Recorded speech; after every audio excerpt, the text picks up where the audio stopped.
Bom dia, eu sou Lizemara Prates e a partir de agora você confere aqui no Agroband as notícias do campo e a previsão completa do tempo para o início da semana. Conheça os destaques da edição de hoje. Comitiva brasileira viaja para a Rússia neste final de semana para tentar derrubar o embargo à carne brasileira. Enquanto isso, o Ministério da Agricultura garante a reabertura do mercado com a África do Sul. O governo anuncia novas medidas de apoio aos produtores de arroz para elevar o preço do grão, mas arrozeiros acham que o problema não será resolvido. Início do inverno e forte geada nos campos já causam as primeiras quebras na produção de hortigranjeiros. Sejam bem-vindos ao Agroband, que está começando.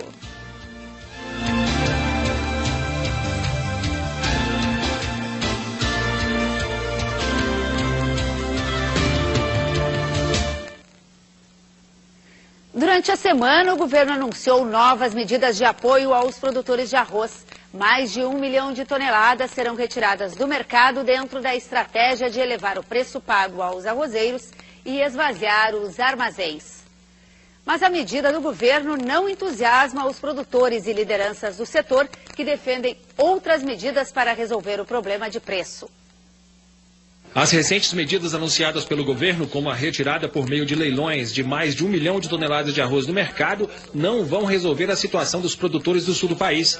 Segundo representantes do setor, que participaram de audiência pública sobre a crise na rizicultura na Câmara dos Deputados, ainda não há armazéns suficientes para o arroz a ser leiloado. Lamentavelmente não se viu nada em termos de armazéns credenciais da Conab.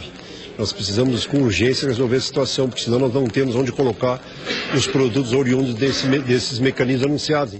Além disso, segundo a Federação dos Produtores de Arroz do Rio Grande do Sul, as medidas não contemplam os dois pleitos principais dos agricultores: o adiamento dos vencimentos de custeio de safra e de comercialização e uma subvenção para recuperar as perdas dos produtores que já venderam a safra a um preço muito baixo. Para a Federarroz, só 15% dos rizicultores serão beneficiados. Vai contemplar no segundo semestre, um pequeno número de produtores que têm acesso aos mecanismos, que têm armazém credenciado, e a grande maioria fica sem ter como acessar ou se recuperar desses prejuízos que ele já comercializou. Sobre o déficit de armazéns, o secretário de Política Agrícola do Ministério da Agricultura, José Carlos Vaz, que participou da audiência, disse que a Conab está se esforçando para sanar o problema. Quanto aos demais pleitos, pelo menos um deles, o da subvenção, por enquanto, está fora de cogitação. Essa medida ainda não está amadurecida, em princípio ela não vai ser implementada, porque nós estamos com o entendimento que as outras ações que foram anunciadas, elas vão permitir a reação dos preços, escoar a safra e regular o mercado e não causar sequelas para os futuros anos safra dos produtores. E essa situação é bem mais grave aqui no Rio Grande do Sul, porque nós respondemos por quase 70% do arroz produzido no Brasil. E o que se espera é uma solução. Essas medidas até agora não provocaram a reação no preço e os produtores já falam em diminuir a área para o próximo ano, na próxima safra, e aí a situação pode ficar mais complicada. E agora o nosso assunto é o embargo russo à carne brasileira, que está valendo desde 15 de junho. Neste final de semana, uma comitiva liderada pelo secretário de Defesa Agropecuária do Ministério da Agricultura, Francisco Jardim, viaja para Moscou com o objetivo de levantar a suspensão. Representantes do setor cobram maior presença do Estado nas negociações. No começo de junho, alegando questões sanitárias, a Rússia bloqueou a entrada de carne produzida em frigoríficos do Rio Grande do Sul, Paraná e Mato Grosso. A Rússia é a principal compradora, com mais de 39% de participação nas exportações do produto brasileiro. O embargo foi tema de audiência pública realizada pela Comissão de Agricultura da Câmara. Representantes do setor de carnes cobraram rapidez e uma maior presença do Estado, até da própria presidente Dilma Rousseff, nas negociações. Acho que a crise é muito maior do que o embargo russo. Eu sou ainda otimista que o embargo vai ser resolvido rapidamente. Então, a minha preocupação é que se criem os instrumentos para apoiar a suinocultura nesse momento de crise. Não é o problema técnico, o problema é político.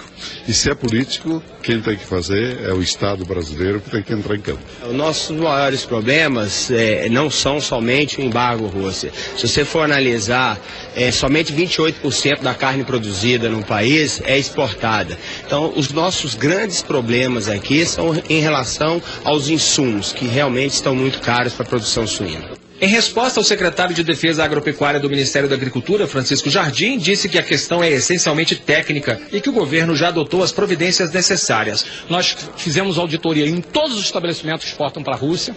Aqueles que nós detectamos já alguns problemas, que já vinham tendo algum problema, nós suspendemos da exportação, isso já foi comunicado nesse relatório nosso. Nós fizemos a nossa lição de casa de resposta. Agora nós vamos discutir com ele e mostrar o que nós fizemos, solicitando que ele restitua ao Brasil a opção de os 3 estados que foram retirados voltar a exportar. Em relação à sanidade animal e vegetal, o ministro da Agricultura, Wagner Rossi, informou que pediu à presidente Dilma Rousseff 50 milhões de reais para modernizar os laboratórios de análise do Ministério da Agricultura. Segundo o ministro, o pedido será atendido. Enquanto o mercado se fecha, o Brasil tenta retomar as exportações para a Rússia, outro volta a abrir. O Ministério da Agricultura anunciou a reabertura do mercado da África do Sul para a carne suína brasileira. O ministro da Agricultura, Wagner Rossi, convocou a imprensa para fazer um balanço sobre a participação brasileira na reunião do G20 Agrícola. Ele disse que defendeu o aumento da produção mundial de alimentos para combater a excessiva volatilidade dos preços das commodities agrícolas, posição que, segundo o próprio Rossi, foi bem recebida. O ministro brasileiro também defendeu a produção de biocombustíveis renováveis, como o etanol e o biodiesel, e uma maior transparência em relação aos estoques de alimentos. Em resumo, Wagner Rossi destacou o protagonismo do Brasil no G20 Agrícola. O Brasil tem um protagonismo porque seu produtor é eficiente. E não é justo que ele venha a ser prejudicado. Por quê? Porque os europeus dão subsídios elevados aos seus produtores, porque o comércio internacional não é justo e não é aberto. Se houver concorrência livre, o produtor brasileiro tem um produto de qualidade, um preço bom e ganha grande parte das concorrências mundiais. Wagner Rossi afirmou que a proposta de financeirização do mercado agrícola mundial, defendida pela França, ainda dependerá de futuras discussões. A posição do Brasil é de que é preciso avaliar o impacto que a medida pode causar na formação dos preços futuros. O que nós defendemos é essa liberdade de comércio. O Brasil, a Argentina, os Estados Unidos, a Austrália, os países produtores não aceitavam controle de preço. Aceitam sim que se faça um enfrentamento da questão da especulação financeira com commodities agrícolas, que nós precisamos estudar melhor para saber até que ponto elas interferem na formação de preços. Em meio ao balanço da participação brasileira na reunião do G20 Agrícola, o país teve uma boa notícia no setor exportador. A África do Sul autorizou a importação de carne suína brasileira. O país tem um mercado potencial para o produto do Brasil de cerca de 40 a 50 milhões de dólares por ano. É, portanto, um momento em que, apesar da crise com a Rússia, a expectativa é muito positiva em relação à carne suína nos próximos meses e anos. E para debater tudo isso que nós vimos aqui nas reportagens, essa audiência pública lá na Câmara dos Deputados em Brasília, esta reabertura do mercado da África do Sul, a viagem da comitiva hoje para Moscou, nós temos aqui no estúdio a presença do diretor executivo do Sindicato da Indústria de Produtos Suínos do Rio Grande do Sul, Rogério Kerber. Vamos começar falando pela África do Sul, que terminou aqui as nossas reportagens. Houve o anúncio da reabertura, mas na prática, quando que a gente vai começar a embarcar de novo carne suína para lá e o que representa isso para o Rio Grande do Sul? Bom dia. Bom dia, Lisamara, bom dia, telespectadores da Band. De fato, esse é o anúncio, você coloca bem, do anúncio à concretização dos primeiros embarques demanda ainda um certo tempo, que deverão ser trabalhados todos os instrumentos que viabilizam o embarque. Eu entendo de que é possível que haverá necessidade de reformatar o certificado sanitário internacional para a África do Sul, saber em que termos essa reabertura vai acontecer e, a partir daí, retomar o contato com os clientes da África do Sul, que certamente hoje estão sendo abastecidos por outros centros produtivos, e retomar as negociações no sentido de voltar a inserir a carne suína brasileira naquele mercado. Quanto tempo leva isso? Olha, é difícil de estabelecer, mas não deve ser um prazo inferior a 6 meses, né? Entretanto, devemos destacar que é um anúncio extremamente importante. É um mercado que até 2005 absorvia em torno de 40 mil toneladas de carne suína brasileira e, sem dúvida, trará uma contribuição para um fluxo maior ou a estabilização da demanda e oferta interna que hoje está um pouco desequilibrada. E quanto desse volume saía aqui do Rio Grande do Sul? O Rio Grande do Sul tinha uma participação até 2005 não tão expressiva. A partir de 2005 que o Rio Grande do Sul se inseriu de forma muito intensa e forte nos embarques de carne suína brasileira, tanto é que hoje se mantém como o estado maior exportador. Cerca de 40% das exportações brasileiras têm origem no Rio Grande do Sul e o seu principal mercado é a Rússia. Para esse mercado, de 15 mil toneladas que são embarcadas mensalmente, 11 mil toneladas são do Rio Grande do Sul. O ministro da Agricultura, Wagner Rossi, inclusive veio ontem aqui ao Rio Grande do Sul, lá a Santa Rosa, visitou o frigorífico Alibem, que é um dos maiores exportadores, para conhecer um pouco dessa realidade da produção de carne suína aqui no Rio Grande do Sul e está otimista com a ida desta comitiva a Moscou. Vocês esperam, têm este mesmo otimismo, que a reabertura do mercado seja rápida? Sim.